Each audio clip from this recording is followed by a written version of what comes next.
ಅಯೋಧ್ಯೆಯಲ್ಲಿ ಇಂದು ರಾಮಲಲ್ಲಾ ಪ್ರಾಣ ಪ್ರತಿಷ್ಠಾಪನೆ ಆದರೆ ಬೆಂಗಳೂರಿನಲ್ಲಿ ಸಿಎಂ ಸಿದ್ದರಾಮಯ್ಯ ರಾಮನ ದೇವಸ್ಥಾನವನ್ನು ಉದ್ಘಾಟನೆ ಮಾಡಿದ್ರು. ಆ ಕಾರ್ಯಕ್ರಮದಲ್ಲಿ ಭಾಗಿಯಾಗಿದ್ರು. ರಾಮ ಎಲ್ಲಾ ಕಡೆಯೂ ಇದ್ದಾನೆ, ನಾನು ಕೂಡ ರಾಮ ದೇವಸ್ಥಾನವನ್ನು ಕಟ್ಟಿಸಿದ್ದೇನೆ ಅಂತ ವಿಪಕ್ಷಗಳಿಗೆ ಸಿಎಂ ಸಿದ್ದರಾಮಯ್ಯ ತಿರುಗೇಟು ಕೊಟ್ಟರು.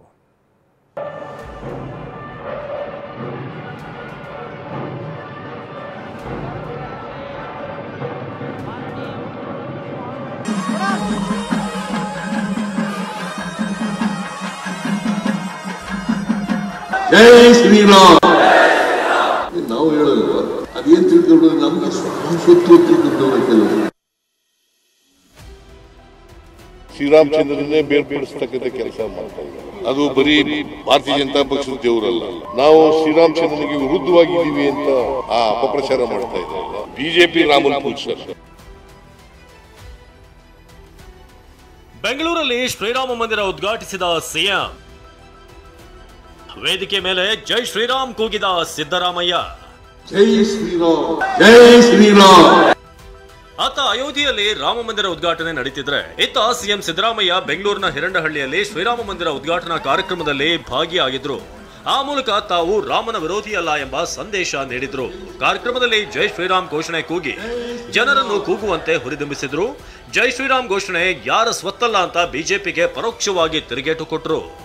ಜೈ ಶ್ರೀರಾಮ್ ಅದೇನ್ ತಿಳ್ಕೊಂಡ್ರೆ ನಮ್ಗೆ ಸ್ವತ್ತು ತಿಳ್ಕೊಂಡವ್ರೆ ಕೆಲವರು. ಅಲ್ಲಿವೇ ಇಲ್ಲ, ನೀವ್ ಹೇಳಲ್ವಾ? ಹೇಳಿ ಒಂದ್ಸರಿ ಜೈ ಶ್ರೀರಾಮ್, ಜೈ ಶ್ರೀರಾಮ್. ಗಾಂಧಿ ರಾಮನನ್ನ ಪೂಜಿಸ್ತೀವಿ, ಬಿಜೆಪಿ ರಾಮನನ್ನ ಪೂಜಿಸಲ್ಲ.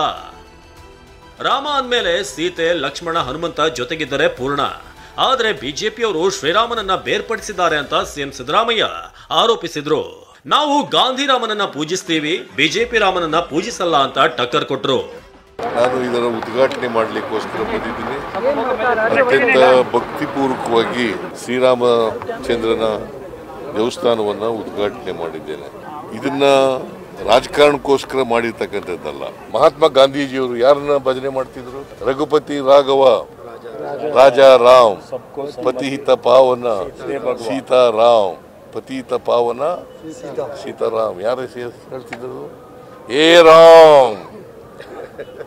ಸಾಯುವಾಗಲೂ ಕೂಡ ಏ ರಾಮ್ ಅಂತ ಪ್ರಾಣ ಬಿಟ್ಟರು. ಅದರಿಂದ ಕಾಂಗ್ರೆಸ್ ಪಕ್ಷ ಮಹಾತ್ಮ ಗಾಂಧೀಜಿಯವರು ರಾಮನ್ನ ಪೂಜಿಸ್ತೀವಿ, ಬಿಜೆಪಿ ರಾಮನ್ ಪೂಜಿಸಲ್ಲ. ರಾಮಲಲ್ಲಾ ಪ್ರಾಣ ಪ್ರತಿಷ್ಠಾಪನೆಗೆ ಶುಭ ಕೋರಿ ಡಿಸಿಎಂ ಡಿಕೆ ಶಿವಕುಮಾರ್ ಟ್ವೀಟ್ ಮಾಡಿದ್ದಾರೆ. ರಾಮ ರಾಜ್ಯದ ನಿರ್ಮಾಣ ನಮ್ಮ ಕನಸು, ಅದನ್ನು ನನಸು ಮಾಡುವ ಉದ್ದೇಶದಿಂದ ಜಾರಿಗೊಳಿಸಿದ 5 ಗ್ಯಾರಂಟಿಗಳು ಇಂದು ಯಶಸ್ವಿಯಾಗಿವೆ. ರಾಮನ ಆದರ್ಶ, ಹನುಮಂತನ ನಿಷ್ಠೆ ಇದ್ರೆ ಅದೇ ಅರ್ಥಪೂರ್ಣ ಬದುಕು. ಶ್ರೀರಾಮ ಮಂದಿರದ ಪ್ರಾಣ ಪ್ರತಿಷ್ಠಾಪನೆಗೆ ಶುಭ ಹಾರೈಕೆಗಳು ಅಂತ ಟ್ವೀಟ್ ಮಾಡಿದ್ದಾರೆ.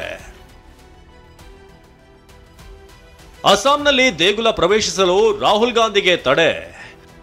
ಅಸ್ಸಾಂನ ಹೈಬೊರಗಾಂವ್ನಲ್ಲಿ ರಾಹುಲ್ ಗಾಂಧಿಗೆ ಶಂಕರ ದೇವಸತ್ರ ದೇಗುಲ ಪ್ರವೇಶಕ್ಕೆ ಅನುಮತಿ ನಿರಾಕರಿಸಲಾಗಿದೆ. ಭಾರತ್ ಜೋಡೋ ನ್ಯಾಯ ಯಾತ್ರೆ ಆರಂಭಕ್ಕೂ ಮುನ್ನ ಸ್ಥಳೀಯ ದೇಗುಲದಲ್ಲಿ ಪೂಜೆಗೆ ನಿರ್ಧಾರ ಮಾಡಲಾಗಿತ್ತು. ಆದರೆ ಅಧಿಕಾರಿಗಳು ಮಾತ್ರ ರಾಹುಲ್ ಗಾಂಧಿ ದೇಗುಲ ಭೇಟಿಗೆ ಅವಕಾಶ ಕೊಟ್ಟಿಲ್ಲ. ರಾಹುಲ್ ಸೇರಿ ಕಾಂಗ್ರೆಸ್ ನಾಯಕರನ್ನ ಹೊರಗೆ ತಡೆಯಲಾಯಿತು. ಈ ವೇಳೆ ದೊಡ್ಡ ಮಟ್ಟದ ಪ್ರತಿಭಟನೆಯೂ ನಡೆಯಿತು. ಇದೇ ವೇಳೆ ಗರಂ ಆದ ರಾಹುಲ್ ಗಾಂಧಿ ದೇಗುಲಕ್ಕೆ ಯಾವಾಗ ಯಾರು ಭೇಟಿ ನೀಡಬೇಕು ಎಂದು ಪ್ರಧಾನಿ ನಿರ್ಧಾರ ಮಾಡುತ್ತಾರೆಯೇ ಎಂದು ಕಿಡಿಕಾರಿದ್ದಾರೆ. आपने परमिशन दिया, उन्होंने मुझे इनवाइट किया, मैं वहाँ हाथ जोड़ने जा रहा हूँ। Bureau report, TV9।